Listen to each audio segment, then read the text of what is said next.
Another 40-point bomb in the NBA on a nightly basis, it almost seems.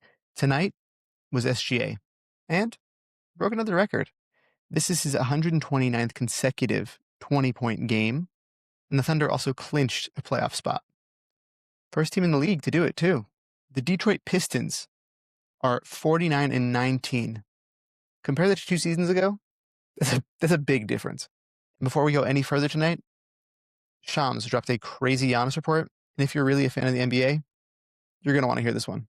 According to Shams Charania, Giannis Antetokounmpo, with his left knee hyperextension from 2 games ago, will be reevaluated in 1 week. It was announced. That was the initial report, at least from Shams Charania. Now he's reporting a little bit of a different story. The Bucks want to shut him down for the season. Giannis not having it. He refuses. He refuses to sit down for the rest of the season and insists on being able to play again. So we will see where that goes. But interesting, at least, I feel like we just haven't heard of a lot of discourse between players and teams in that regard. Like teams not wanting players to play and the players being like, no, I'm going to play. I don't really know how that works. You know what I'm saying? Like, does the coach get fired if he plays Giannis?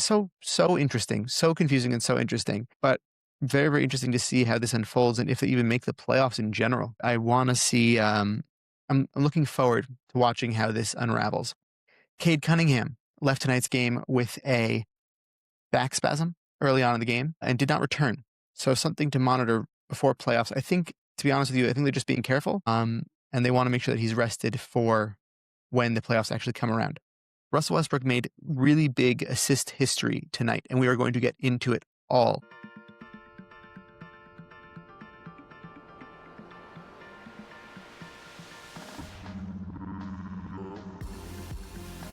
Game of the night. The Thunder beat the Magic 113-108. SGA scored, as I mentioned in the opening, 40 points. It's his 129th game in a row with 20 points, and they finally clinched this playoff spot, first team in the NBA to do so with their record. Despite Orlando's really, really physical defense, SGA was 14 for 27 and 9 of 11 from the line tonight. So very, very efficient game for him, as he usually does. At 54-15, this Thunder team, they're just so good. They're so good. They still don't have all their pieces. They still don't have all their all-stars. It's going to be really hard for the Spurs to eventually play them in a Western Conference Finals if that's what it comes to be. Despite the fact that Wemby is looking incredible. He's really looking incredible. However, the Thunder are on a 10-game win streak, so we'll see how long the streak goes. It really might go until the end of the regular season because despite who they're playing against, the Thunder team OKC seems very motivated. They seem motivated to get back into the swing of things and really play winning basketball. And after last night, watching everybody in the really in the thick of everything, including, Kayson Wallace is really locking in on defense. He's coming off the bench now. AJ Mitchell is starting at the second man position, but he's really he's just flourishing. Jared McCain also is fitting into the role perfectly. It's so much fun to watch the Thunder, and they're playing with really good vibes at a really important time to be doing this. So I'm really looking forward to the playoffs. I think that this is the best this team has looked the whole year. They are scary. They're really scary, especially with Jalen Williams actually turning into like a guy off the bench as a center. He wasn't supposed to be this. He was like a vibes guy, center Jalen Williams. And he's really a good player now. He's really, really contributed in a very important way to this Thunder team in a lot of their wins so far this season. So I'm loving it. I'm really loving it. The Magic luckily made this game competitive. Paolo had 32, 10, and 5. It was a really good bounce back game from his last game it really wasn't pretty. AJ Mitchell, as I mentioned, had 16 points, mid fourth quarter run, gave OKC they iced it with his play for sure. And Chet Holmgren had 20 and 12 in this game. So he's also bringing the big man stats and points. If you watch it, also, the length for him was important against this Orlando team who's very, very physical and really likes to get inside and really bully you. He can be pushed around, but he really made up for it with his length, especially against Wendell Carter Jr. My question for you is, we already started doing it last year, but this year it feels much more serious. It could be after they, have this win streak going into the playoffs before the playoffs start. It could be after they win a second championship. It could be when they have historic, game sevens potentially again. When do we start having a real all-time in history discussion about this Thunder team? Because I think we're really getting there. Like, as a Thunder fan, I'm scared to have the conversation, obviously, because I just remember all those years with Russ and KD and how much, this historic team just collapsed. I think that this team is good, though. I think this team is they're good for it. They're built to last. They're built for longevity. And I'm really wondering at what point do we really have an all-time conversation about it? It's always going to be a discussion, but still worth it to gauge. Next, the number one seed in the East, the Pistons, 130, beat the Wizards 117. As I mentioned before, Cade went out with injury in this game. Jalen Duren, absolutely stellar performance, 36 points and 12 rebounds. Reminder, Jalen Duren is 22 years old. He's 22. That's really young to be doing this. Like, he also looks like he's 26. He's 22. Incredible. Really incredible from him. Bub Carrington for Washington had 30 points on 6 of 8 shooting from 3. Trae Young did not play this game after injuring his knee, it looked like, in the last game. And Dennis Jenkins added 15 points. He started the second half, and he looked good. He looked good in that second half. They finished this game. The Pistons won this game by 13. Pretty comfortable. However, it's against the Wizards, as we always mention. And the problem is, he really is their whole offense. JB Bickerstaff is not known to really orchestrate good offense. Dennis Jenkins is good as a reserve. You can't put heavy minutes on Dennis Jenkins and expect him to contribute in the way that Cade does. So I'm really wondering what this is going to look like if Cade spends some time out here. Maybe it'll be better for them. Who knows? Maybe Marcus Sasser gets more minutes. There's literally no way to say as of right now, as of immediately.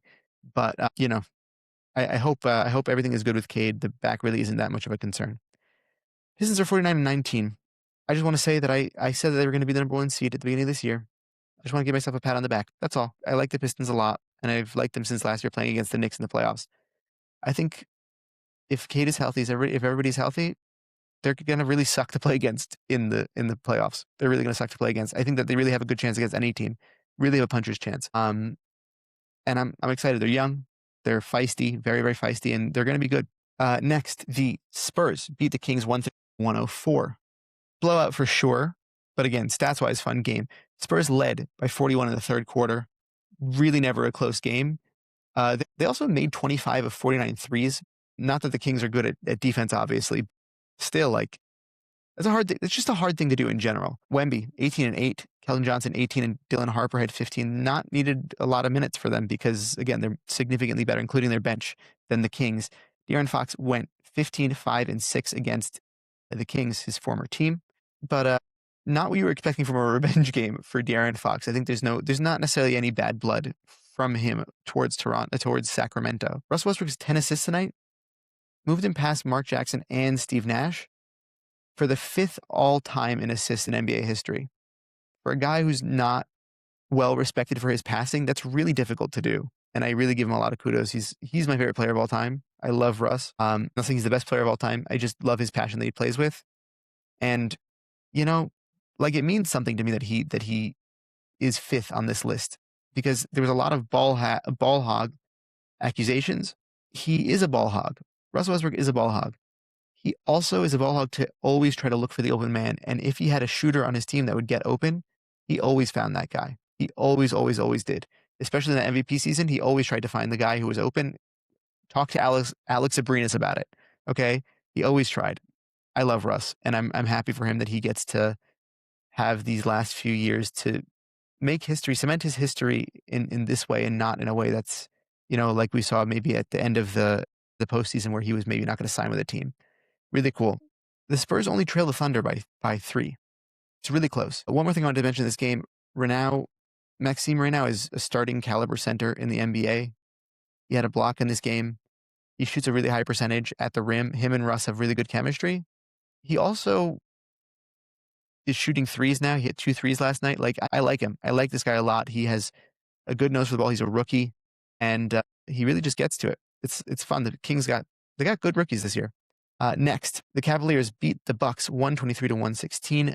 Mobley and Harden are really they're really moving right now. They really got good chemistry. They're talking about it before last game.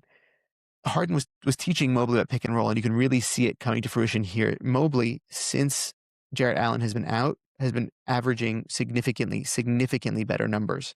Just giving him that space on the floor and allowing him to operate, even defensively, it really, really helps him out a lot, clearly. Giannis was out, as we mentioned before. Evan Mobley in this game had 27 and a season-high 15 rebounds. There's been a lot of comparisons I think Kendrick Perkins said that Evan Mobley's potential upside might land him in a conversation next to Wemby. Kendrick Perkins needs to stop with bad takes. That's my hot take about Kendrick Perkins. No, he's not as mobile as Wemby is. He's a good talent. He can produce on both sides of the floor. The key differentiating factor between Evan Mobley and Victor Wembanyama is that Victor Wembanyama brings the energy 100% of the game.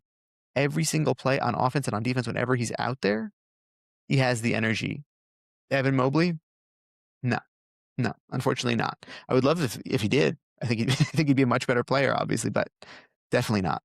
James Harden, 27-6, and the Cavs are at 11-4 with him in that lineup. Donovan Mitchell, 19 points in the supporting role, but he doesn't mind because he just loves winning basketball these days. So it's fun to watch him smiling. He's definitely smiling out there. The Cavs scored 8 straight in 70 seconds to go up 108-100 in the fourth quarter. That was it. They never took their foot off the gas at that point. Kevin Porter, he had 23, 3, and 10. He's had a really stellar season. And the Bucks are 28-40. The Giannis injury stuff makes a lot of sense. This team, like, even if we make the playoffs, what's happening? I think Giannis is just doing it because he feels that he owes it to Milwaukee before he leaves. Next, the Hornets beat the Heat 136-106. Honestly, this is a big win. The Heat are night to night, right? They can have varying degrees of difficulty to play against, but the Hornets have done this against teams that are less formidable than the Heat, and they kind of just keep doing this. I love it. I really love it, especially because the person who seems to be at the helm of all the productive basketball that the Hornets are playing right now is LaMelo. LaMelo, 36-13. He reached 6,000 career points tonight. He's on a very good run. Kobe White, his second best game, scoring 24. This is the second 20-point game that he's had for the Hornets since he's got there. Con Knipple had 22. Brandon Miller had 16. Miles Bridges had 14. Moussa Diabate played an excellent game. He went out in the last quarter with what seemed like an injury. He did not come back to the game. It was for the last few minutes. So they didn't really report anything more on that. It seemed to be his left finger, I think that they said, his left hand. He's just gone up a level this year. He really has, and he's so much fun next to this fast-paced team. I think everybody in this, this whole team is underrated to me, honestly. All of the Hornets are underrated to me. Whether it's Kobe White off the bench, who's really providing veteran scoring and shot making in valuable ways, or Con Knipple, who's shooting out of his mind as a rookie, or LaMelo, who's just operating with better shot IQ and really finding the open man. It's a skill that he really has in general, finding the open man. But all in all, just very, very impressed with this Hornets team. In the fourth quarter alone, the Hornets outscored Miami 40-18. That's going to be that's going to make it difficult if it's a close game, anyways. And now the Hornets are 35-34. They are right on top of the playoff bubble. This win really mattered to them. It's going to matter to this Hornets team moving forward. But also remember, there was no Bam in this game. Next, Timberwolves, 116 beat the Suns 104. Julius Randle, once again, 32 points for him. Gobert had a very nice game. This is like their answer to Anthony Edwards not being around tonight. He's out for the next 2 weeks, at least 1 week, if not the next 2 weeks potentially. Julius Randle had 32, 7, and 3 steals. Just looked like a completely different player, really. Rudy Gobert, 9, 19, and 4 blocks. Bring it every night, Rudy. Come on. You were doing this earlier in the year. Rudy Gobert earlier in the year was much more consistent than what he was doing as of late. Bring back this consistency. This was like an animal. He was really an animal out there, and it was very nice to see. 4 other Wolves were in double figures tonight. Ayo Dosunmu also, I think, put up 18 points, stepping into the Anthony Edwards role. Bones Highland also scored 20 points, 21 points. Nice games all around from this Wolves team. They needed to do this to the Suns. The Suns are still shorthanded, however, but a little bit of chippiness going down. But overall, very nice win for the Wolves. Maybe this helps them get their chemistry back before Anthony Edwards returns to the lineup next week or the week after. Devin Booker had 34 for the Suns, but he just couldn't get them there. And the Wolves right now are 42-27, firmly inside the playoff picture. So that's very nice for them. Knicks beat the Pacers 136-110. Josh Hart had 33 in 26 minutes, 12 of 13 from the field, 5 of 5 from 3. OG Anunoby had 26, Cat had 22 and 11. Knicks win their 4th straight 45-25 is their record right now. Pacers are not playing to win basketball at this current point in time. I do want to say, however, is it apparent to us that Cat is no longer on this team come next season? He's playing better basketball over the last month, I want to say, Karl-Anthony Towns. However, him and Jalen Brunson just don't work. The pick and roll, we see this happen also with Giannis and Dame, by the way. The pick and roll offense doesn't really work. And I want to know if Giannis is going to be the right person to pair with Brunson because, again, historically, going back on those 2 seasons that they played together, 2, 3, I don't remember how much it was with Dame and Giannis. They didn't run a lot of pick and roll offense, unfortunately. So I really wonder, maybe it's, maybe somebody in the organization, like a coach, can do something about it. Who knows? And finally, last game of the night, the Nuggets, 124 versus Sixers 96. Jokic, absolutely in cruise control for this game. However, he played 24 minutes, 14 assists in those 24 minutes, 8 points and 7 rebounds. But really, he did a Jokic, like he just didn't look like he was like stressing too much. This team is picking up. The chemistry is looking much, much better over the past, I want to say, 2 games. Christian Brown led the Nuggets tonight in scoring with 22. Denver led 72-40 at halftime. It makes sense because the 76ers are a G League team at the moment. There is nobody. Do they have anybody from their starting lineup playing right now? VJ Edgecombe has been in and out this whole week and last week. No Tyrese Maxey for some time. Joel Embiid, the same thing. Paul George is still suspended. Jabari Walker, who started for them sometimes, he's out with injury. And that brings us to the end of tonight's show. I want to thank you all for watching. I want to thank you all for listening. And have a great rest of your night. And I will see you tomorrow.